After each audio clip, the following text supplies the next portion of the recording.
क्या आप जानते हैं, शक्र करने वाला कभी खाली नहीं रहता। ये कहानी अवीस और निदा फातिमा की है, जो सब्र, दा और शक्र के जरिए हलाल मोहब्बत हासिल करते हैं। आविस एक सादा मगर नेक नौजवान था।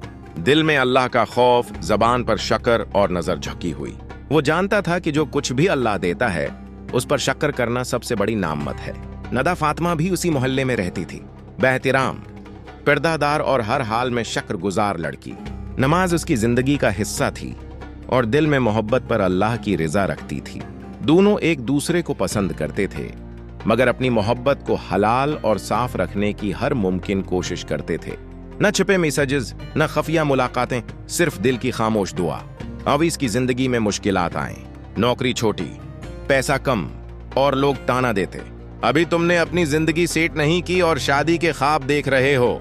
मगर अवीस कहता, अल्हम्दुलिल्लाह, अल्लाह की रिजा में सब कुछ है और अल्लाह का शक्र सबसे बड़ी दौलत है। नदा फातिमा के घर भी हालात सख्त थे। वालिद की तबीयत खराब, घर के मसाइल और लोग रिश्ते के बारे में पूछते, मगर निदा फातिमा हर नमाज के बाद शक्र अदा करती। या अल्लाह, मुझे सब्र अता फरमा और जो मेरे लिए बेहतर है वो कर दे। अवीस ने अपनी माँ से सब कुछ सच बता दिया। न झूठ, न दिखावा, न मतालबा, सिर्फ साफ नीयत, अल्लाह की रिजा और हलाल मोहब्बत। नदा फातिमा ने भी वालदीन से सब कुछ खुले दिल से बताया और हर रिश्ते पर नमाज इस्तिखारा की। अल्लाह की मदद से हालात बदलने लगे। अवीस को अचानक नौकरी मिली। नदा फातिमा के वालदीन ने अवीस की सादगी और नेक नीति देखकर रिश्ता मंजूर कर दिया।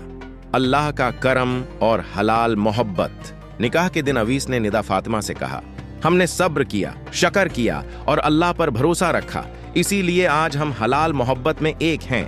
नदा फातिमा की आंखों में खुशी और शुक्र के आंसू थे। दोनों जान गए कि जो मोहब्बत अल्लाह के सपर्द की जाए वो कभी जाये नहीं होती। शक्र करने वाला कभी खाली नहीं रहता। सब्र और दुआ के साथ रखी गई मोहब्बत अल्लाह के फजल से हलाल और कामयाब होती है। मजीद इस तरह की वीडियो देखने के लिए कमेंट करें और ये बताएं अगली वीडियो में किस टॉपिक पर बनाऊं। जज़ाक अल्लाह खैरा।